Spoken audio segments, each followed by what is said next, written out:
Hello बच्चों, welcome back to my YouTube channel Devgeeta coaching classes. और आज हम लोग डिस्कस करने वाले हैं क्लास 11 का चैप्टर नंबर 1 की एक्सरसाइज थर्ड 1.3 एक्सरसाइज के इंट्रोडक्शन के बारे में बात करने वाले हैं। और इसमें हम लोग जो टॉपिक डिस्कस करेंगे वो मैंने यहाँ पे जो है लिख दिए हैं। जैसे हम सबसेट के बारे में बात करने वाले हैं, फिर उसकी कुछ प्रॉपर्टीज़ देखेंगे सबसेट की, प्रॉपर सबसेट देखेंगे, इंटरवल्स के बारे में बात करेंगे और पावर ऑफ ए सेट के बारे में बात करेंगे। ये सारे के सारे टॉपिक जो हैं बहुत ज़्यादा इम्पॉर्टेंट होने वाले हैं आपके लिए, और बहुत इंटरेस्टिंग वे में जो है बहुत अच्छे तरीके से हम लोग इसे देखेंगे, which is very very most important topic in this chapter. इस टॉपिक पे जो है क्वेश्चन ज़रूर जो है अच्छे खासे बनते हैं। कई बार जो है जेई वगैरह में भी जो है इस पर बेस्ड क्वेश्चन आते हैं, बट हम लोग जो है अभी बोर्ड लेवल पे क्वेश्चंस को डिस्कस करेंगे इस चैप्टर के बारे में जो है। ठीक है, तो फिर चीज़ों को हम आगे बढ़ाते हैं। इसमें शुरुआत करेंगे हम लोग सबसे पहले सबसेट से। What is subset? सबसेट क्या है? एक एग्जाम्पल ले लेते हैं हम लोग, उससे जो है क्लियरिफाई हमें होता रहेगा कि सबसेट क्या है ना, किसे हम लोग जो है सबसेट बोल रहे हैं। तो मैं सबसे पहले टॉपिक पे बात करता हूँ, विच इज़ सबसेट। मान लेते हैं कोई दो नॉन एम्प्टी सेट हैं, let A and B are two non empty set. मतलब एक ऐसे सेट है ये जो एम्प्टी नहीं है, non empty set, and every element of set A is present in set B। Set A का हर एलिमेंट सेट B में प्रेजेंट है, देन उस टाइम पर A is called subset of B। तो ऐसे समय पे हम लोग क्या बोल देंगे, जब A के सारे एलिमेंट जो हैं सेट B के अंदर प्रेजेंट होंगे, तो हम लोग बोल देते हैं कि जो सेट A है which is subset of set B। तब A को B का सबसेट बोल देते हैं। तो ये तो आपका डेफिनेशन टाइप हो गया। अगर इसको रिप्रेजेंटेशन के बारे में बात करें, है ना, तो यहाँ पे हम लोग बोल सकते हैं कि डिनोट कैसे करेंगे, डिनोटेड एज, इसको ऐसे डिनोट करते हैं कि A इज सबसेट। इसको थोड़ा सा और ढंग से बना देता हूँ, कुछ इस टाइप से, जो सबसेट ऑफ B बोल देते हैं। ठीक है ना, A is subset of B। थोड़ा सा और आगे बढ़े, अगर इसमें B को भी तो A का कुछ बोलते होंगे, A तो B का सबसेट है, तो B भी तो A का कुछ होता होगा। तो हम लोग बोल देते हैं यहाँ पे कि B is superset of A। B जो होगा वो A का सुपरसेट हो जाएगा। ठीक है ना, इतनी चीज हमें क्लियर आई। क्या हम लोग इसे ऐसे नहीं लिख सकते क्या? भाई पहले वाले में हम लोग ऐसे लिख रहे थे कि A is subset of B, तो हम लोग इसे ऐसे भी तो लिख सकते हैं कि B is superset of A। तो इसको ऐसे भी रिप्रेजेंट किया जा सकता है। ठीक है ना, तो ये जो छोटी मोटी चीज़ें हैं इससे भी आप कंफ्यूज ना होना। इसका भी मतलब सेम वही है जो ऊपर लिखा हुआ है, देख लो नहीं तो, है ना। ये दोनों मुंह जो हैं B की तरफ खुले हुए थे और इधर पे भी B की तरफ ही खुले हुए हैं, इसके दोनों मुंह जो है। तो हम लोग ऐसा बोल सकते हैं कि B is superset of A, या फिर उसको ऐसे रिप्रेजेंट किया जा सकता है। मुझे लग रहा है कि यहाँ पे जो है सबसेट और सुपरसेट वाले जो किस्से हैं ये दोनों तुम्हें समझ आ गए होंगे। दूसरी चीज क्या है यहाँ पे अगर A जो है B का सबसेट नहीं है, if A is not subset, मतलब A के सारे एलिमेंट B में नहीं कर रहे हैं, A is not subset of B, then it is denoted as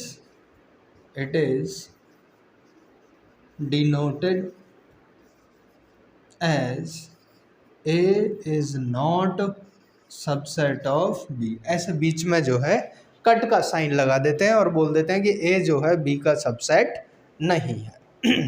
ठीक है ना। अब इसका एक एग्जांपल लें तो उससे आपको क्लियर हो जाएगा।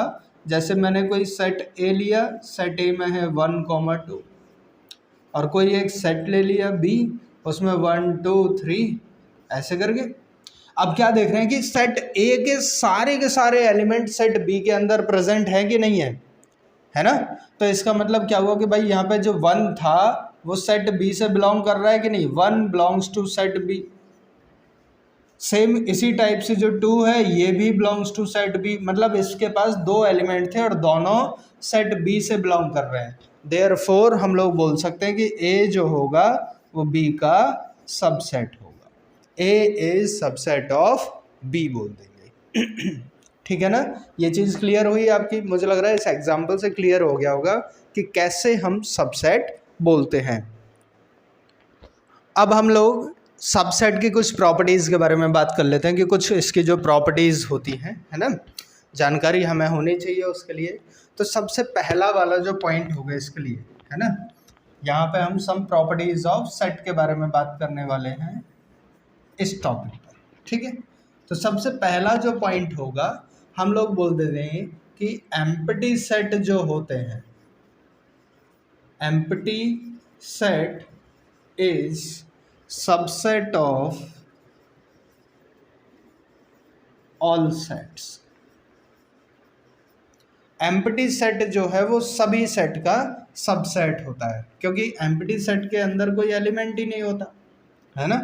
अब जैसे यहाँ पे हम लोग कोई दूसरा सेट ले रहे हैं 1, 2, 3। अब यहाँ पे तीनों एलिमेंट को तो हमने लिख दिया। अब इसके बाद कोई और एलिमेंट बचा है, इसमें कुछ नहीं बचा, तो एम्प्टी सेट तो रहा ना ये, है ना। तो इसका मतलब जो है एम्प्टी सेट जिसमें कोई एलिमेंट ही नहीं है वो हर किसी का जो है सबसेट होता है। हमेशा हम ऐसा बोल देंगे कि फाई जो होगा ये सबसेट होगा किसी भी सेट एक्स का। ठीक है। तो एक प्रॉपर्टी तो इसकी ये है कि एम्प्टी सेट जो होगा वो हर सेट का जो है सबसेट होता है। ओके जी। दूसरा पॉइंट क्या होता है कि कोई भी सेट जो है वो खुद का भी सबसेट होता है, क्योंकि खुद के एलिमेंट खुद में प्रेजेंट नहीं रहेंगे तो किस में रहेंगे। डेफिनेशन तो वही बोल रही थी, है ना। तो जैसे हम बात करें यहाँ पे कोई सेट A है, इसके एलिमेंट है 1, 2 और कोई दूसरा भी सेट जो है A निकालें तो ये 1, 2। तो देखो ना A के सारे एलिमेंट इसके अंदर प्रेजेंट है कि नहीं है। इसका मतलब A is subset of A। तो यहाँ पे हम लोग बोल सकेंगे कि A जो होगा वो खुद का ही सबसेट होगा। तो मतलब कोई भी सेट जो है वो खुद का सबसेट होता है। तो हम इसके लिए अगर पॉइंट बना के लिखना चाहें तो ये लिख सकते हैं कि every set is subset of itself, खुद का सबसेट होगा। एक ये पॉइंट मिल जाता है। ठीक है ना। अब इसके बाद तीसरे पॉइंट के बारे में बात करें अगर हम लोग, तो मैं बोल देता हूँ यहाँ से कि अगर A जो है वो B का सबसेट है एंड B जो है वो C का सबसेट है, मतलब A के सारे एलिमेंट B के अंदर है और B के सारे एलिमेंट C के अंदर है, तो सीधा सीधा है कि A के भी सारे एलिमेंट C के अंदर होंगे। देन तो उस टाइम पे हम लोग क्या बोल देंगे कि A is also subset of C। एक प्रॉपर्टी ये हो जाती है। अब A जो है B का सबसेट दे रखा है, लास्ट प्रॉपर्टी, ठीक है। एंड अगर गलती से उसने ये भी लिख दिया कि B is subset of A, A B का सबसेट है और B A का सबसेट है, तो इसका मतलब ये है ये केवल पॉसिबल तब हो पाएगा if A is equal to B। अगर A और B आपस में एक दूसरे के इक्वल हैं तब जाके हम लोग बोल सकते हैं कि ए अगर बी का सबसेट है तो बी ए का भी सबसेट होगा। ये केवल कब पॉसिबल होगा, स्पेशल केस है ये, जब when A is equal to B. Otherwise किसी और केस में हम ऐसा नहीं बोल सकते कि ए बी का सबसेट है और बी ए का सबसेट होगा। ठीक है ना। तो ये कुछ प्रॉपर्टीज थी। अब हम लोग प्रॉपर सबसेट के बारे में बात कर लेते हैं कि प्रॉपर सबसेट होता क्या है, कैसे हमें पता चलेगा कि ये प्रॉपर सबसेट है ना। हालांकि सबसेट के बारे में तो हम लोगों ने पढ़ा था। अब ज़रा ध्यान दो, तो यहाँ पे सबसेट में हम लोग लिख रहे थे कि A is subset of B। तो यहाँ पे बीच में ये नीचे जो है इक्वल टू का साइन लग रहा था कि A B का सबसेट है, एंड उसके साथ में ये लिख दिया जाए कि A B के इक्वल नहीं है। इस केस में जो सेट था, सॉरी सबसेट था, उसको हम लोग क्या बोल देंगे, प्रॉपर सबसेट बोल देंगे। और उसको रिप्रेजेंट कैसे करेंगे, है ना, रिप्रेजेंटेड एज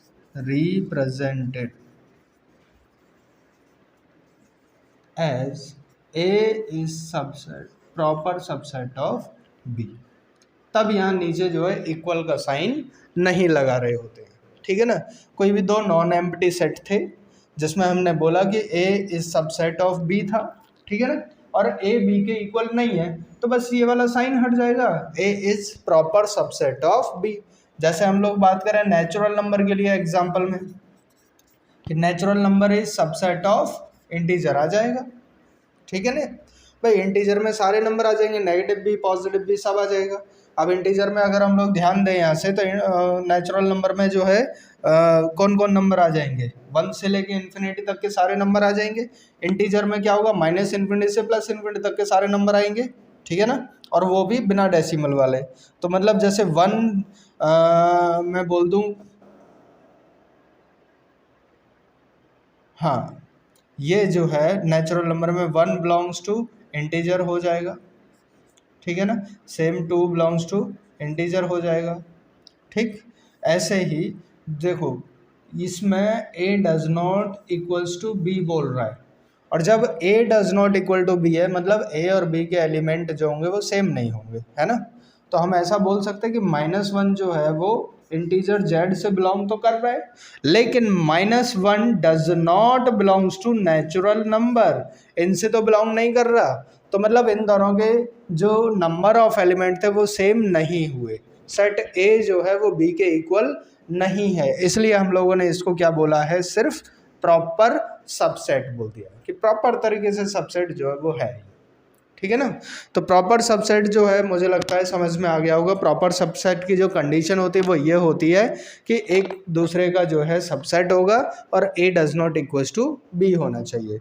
ये एग्जांपल से भी हम लोगों ने देख लिया है यहाँ पे। ठीक है ना।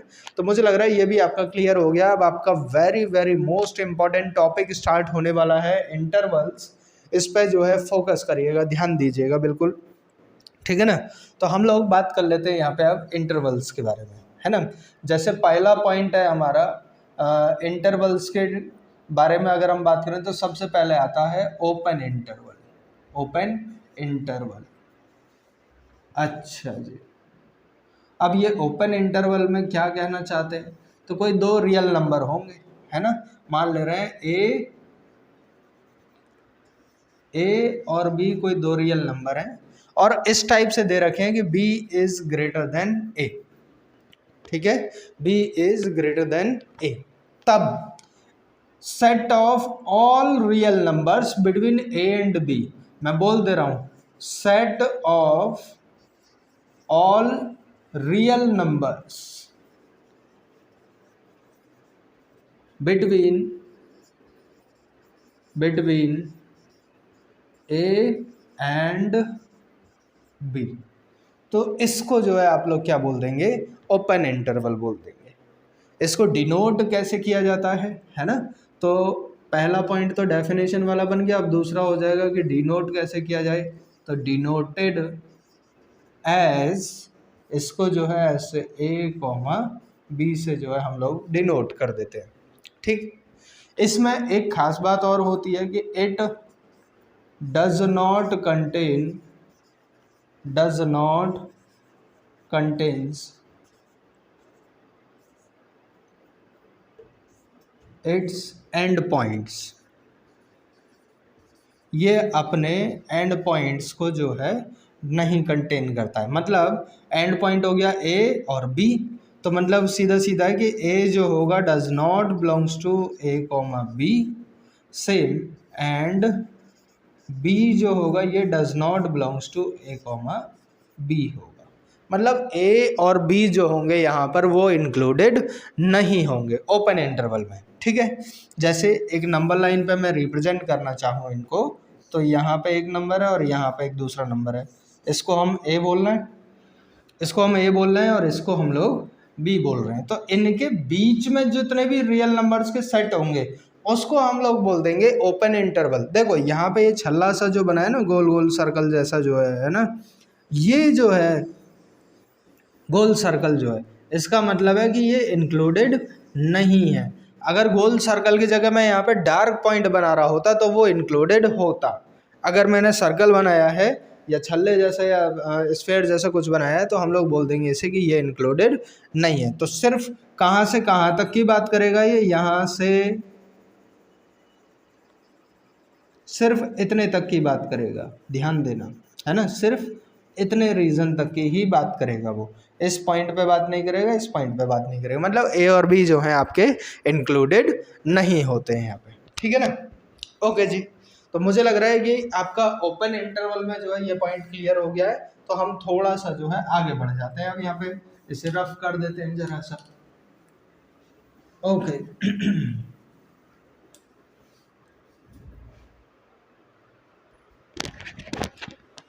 हाँ जी, और ये नंबर लाइन है, नंबर लाइन पे तो कहीं से कहीं तक भी नंबर्स जा सकते थे। ओपन इंटरवल आ गया जी आपका। दूसरे नंबर पे हम लोग बात करेंगे, जो दूसरा टाइप का इंटरवल होगा वो होगा क्लोज्ड इंटरवल। क्लोज्ड इंटरवल, अब भाई क्लोज्ड इंटरवल के लिए बात करें अगर हम लोग, तो फिर से वही बात कि ए और बी कोई दो रियल नंबर हैं where A is less than B, ठीक है ना। तो यहाँ पे हम लोग बोल सकते हैं then all numbers from A to B are called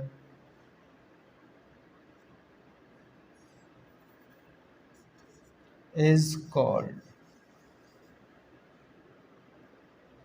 called closed interval। Closed interval. अब इसको हम लिखेंगे कैसे, तो यहाँ पे हम लोग लिख सकते हैं कि इनको डिनोट करने का भी एक तरीका होगा कि डिनोटेड एज, यहाँ पे क्लोज ब्रैकेट का मतलब है बिग ब्रैकेट हम लोग लगा देते हैं, ठीक है ना। ये ऐसे ब्रैकेट से इसे रिप्रेजेंट करते हैं, ठीक है। अभी हम लोग बात कर रहे थे कि it does not contain it's and point, यहाँ पे तो कंटेन नहीं कर रहा था, लेकिन ये जो है अपने एंड पॉइंट्स को कंटेन करता है। तो दूसरा पॉइंट इसमें ये मिल जाएगा कि it contain it's and points, ये अपने एंड पॉइंट्स को कंटेन करके रखेगा। अब इसका रिप्रेजेंटेशन अगर नंबर लाइन पे देखना है आपको, तो ऐसे नंबर लाइन बना दो और डार्क पॉइंट बना देना भाई। ये पॉइंट बन जाएगा एक डार्क, एक ये डार्क पॉइंट बन जाएगा, ये पॉइंट ए होगा, ये पॉइंट बी होगा, और पूरा यहाँ से यहाँ तक के बारे में बात कर रहे होंगे, ये सभी इंक्लूडेड होंगे, ए और बी भी जो होंगे उसमें इंक्लूडेड होगा। तो ये क्लोज्ड इंटरवल हो गया और ये आपका जो है ओपन इंटरवल हो गया, ठीक है। रिप्रेजेंटेशन कैसे करके दिखा रहे हैं वो भी हमें क्लियर हो गया है, ठीक है।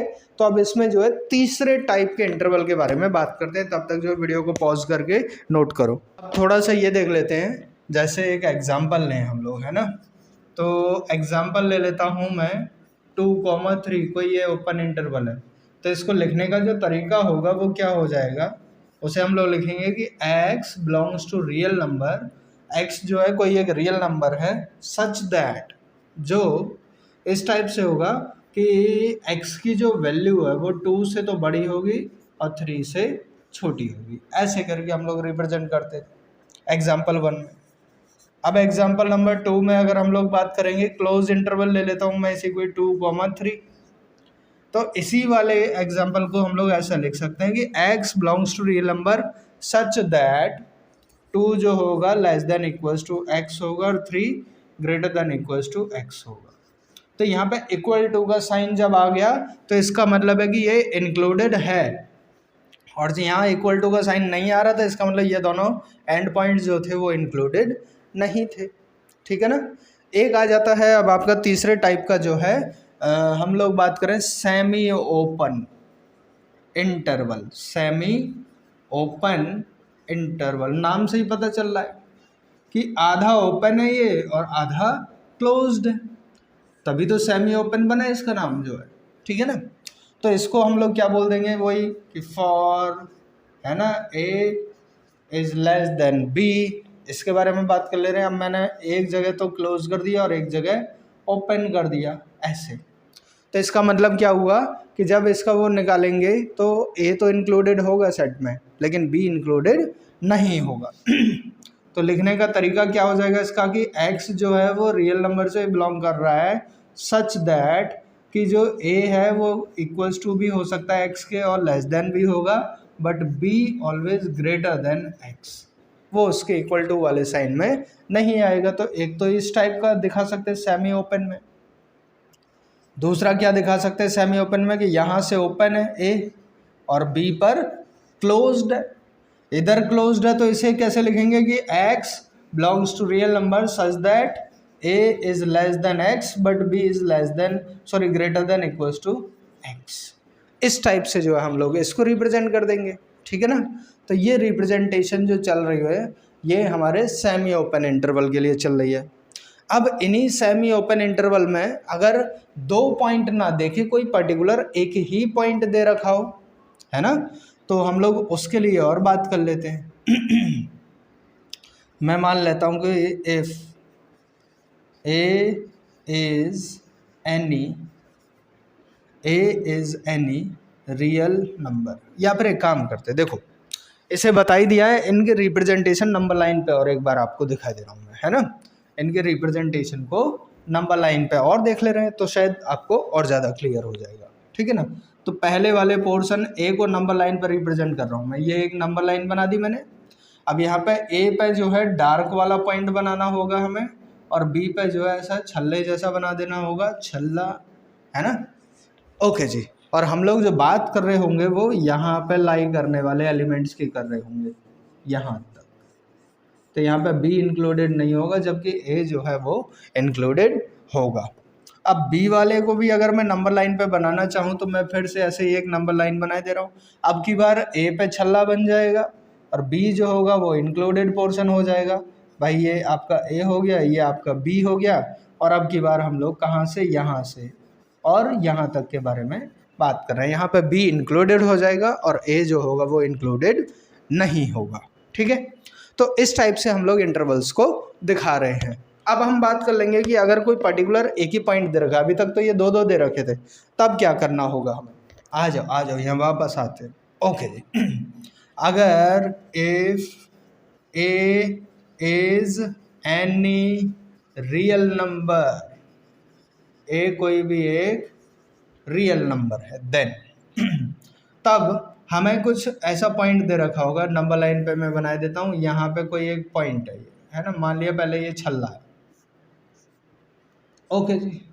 छल्ले को मान लिया मैंने पॉइंट ए। अगर मैं इसके इधर की बात करूँ, सिर्फ लेफ्ट साइड वाले पोर्शन की बात करूँ, मैं ए के लेफ्ट साइड की बात करूँगा तो यहाँ कहीं माइनस इन्फिनिटी भी होगा, तो हम लोग रिप्रेजेंट करेंगे माइनस इन्फिनिटी से ए। ठीक है ना। अगर मैं इसी में राइट साइड के बारे में बात कर देता, मतलब नंबर लाइन तो फिर यही रहेगी, ये आपका जो है छल्ला ए आ गया और इसके राइट साइड की बात कर रहे हैं हम लोग, तो उस टाइम पे ए से ये प्लस का इन्फिनिटी चला जाएगा। ये चीज़ हो जाएंगी कि नहीं। अब जो है इक्वल टू का साइन और यहाँ पे अगर दे दिया तो क्या बनेगा, है ना। अभी तक तो ये जो है ओपन इंटरवल के लिए बात कर रहे थे, क्लोज्ड के लिए क्या हो जाएगा यहाँ पे वो देख ले रहे हैं कि ये कोई एक नंबर लाइन बनाएंगे हम लोग इस टाइप से, और क्लोज्ड के लिए हम लोग क्या कर देंगे, पॉइंट ए को ऐसा ले लेंगे। अगर इसके लेफ्ट में चल रहे हैं हम लोग तो वो आ जाएगा माइनस इन्फिनिटी से लेके ए तक का पोर्शन आ जाएगा। अगर इसके राइट में जा रहे हैं तो वो बनेगा आपका ए से लेके इन्फिनिटी तक का पोर्शन, और जिस साइड में भी इन्फिनिटी होता है उसे हमेशा हम ओपन ब्रैकेट से ही रखते हैं, रिप्रेजेंट करके दिखाते हैं, ठीक है ना। तो ये जो है ये आपका इंटरवल्स का रिप्रेजेंटेशन हो गया है। अब हम लोग अपने लास्ट वाले topic power set of A set के बारे में जो है बात कर ले रहे हैं। तो पावर सेट को हम लोग कैसे डिस्क्राइब करें या डिफाइन करें उसके बारे में बात कर लेते हैं। तो power set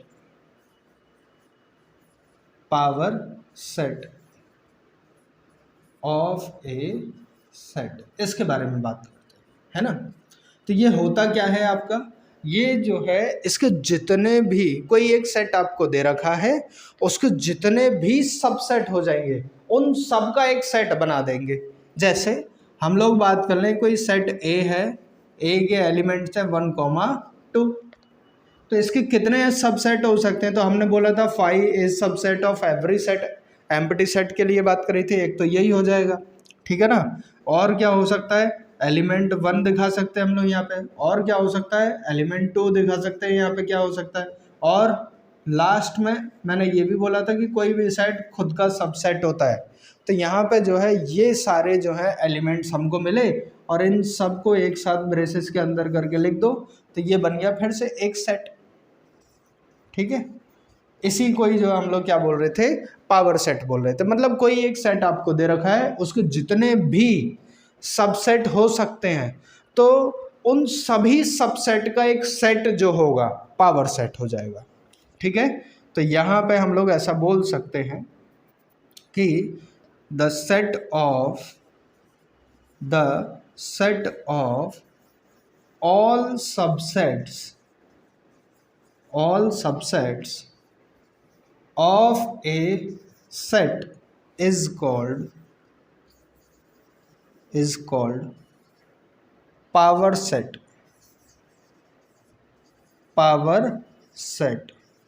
of a set, ठीक है। तो मुझे लग रहा है ये एग्जाम्पल भी जो है आपको क्लियर हो गया होगा। अब अगर किसी सेट के पास n एलिमेंट्स आपको दे रखे हैं, है ना, जैसे इस सेट के पास कितने एलिमेंट थे 1 और 1, 2, तो इसके कितने सबसेट बन सकते हैं। तो भाई देख लो ना 1, 2, 3, 4। अगर किसी के पास ऐसे 3 हो जाए तो क्या बनेगा, तो मैं क्या करूँगा यहाँ पे 3 बने जैसे, है ना, a इज इक्वल टू मैंने ले लिया 1, 2 और 3 ले लिया, तो कौन कौन बनेगा इसका पावर सबसेट। तो हम लोग पहले तो 5 लिख देंगे सबसे पहला, फिर है ना 1 आ जाएगा आपका, फिर इसके बाद 2 आ जाएगा, फिर इसके बाद 3 आ जाएगा, ओके जी, फिर 1, 2, फिर 2, 3, है ना, और फिर 1, 3 कितने हो गए 1, 2, 3, 4, 5, 6, 7 और एक लास्ट में खुद से ये सेट ही आ जाएगा 1, 2, 3, है ना, ये 1, 2, 3। तो फिर से ये एक जो है सेट बना और इस सेट को हम लोग क्या बोल देंगे, पावर सेट बोल देंगे ए का। तो यहाँ पे एक चीज़ दिमाग में आई मेरे, है ना, कि यहाँ पे एलिमेंट 2 थे तो 4 सेट बन रहे हैं, एलिमेंट 3 थे तो 8 सेट बन रहे हैं, यही तो बनना है। तो क्या ये अगर हम गौर से देखें तो कुछ 2 की पावर n जैसा नहीं बन रहा है। भाई मैं ऐसा लिख सकता हूँ,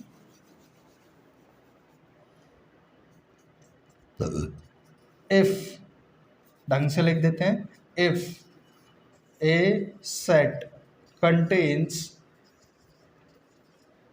n एलिमेंट्स हैं then number of power set नहीं, number of subset, then number of subsets is equal to 2 की पावर n जो है इसका फॉर्मूला होगा। देखो जैसे 2 एलिमेंट थे हमारे पास, यहाँ पे 1 और 1, 2 2 एलिमेंट थे तो 2 की पावर 2 कर दो, कितना आ जाएगा 4। अगर 3 एलिमेंट लिख रहा हूँ तो 2 की पावर कितना हो जाएगा 3, 8 एलिमेंट्स। ऐसे 4 एलिमेंट भी हो सकते हैं, 5 भी हो सकते हैं, 10 भी हो सकते हैं, तो वो डिपेंड करता है।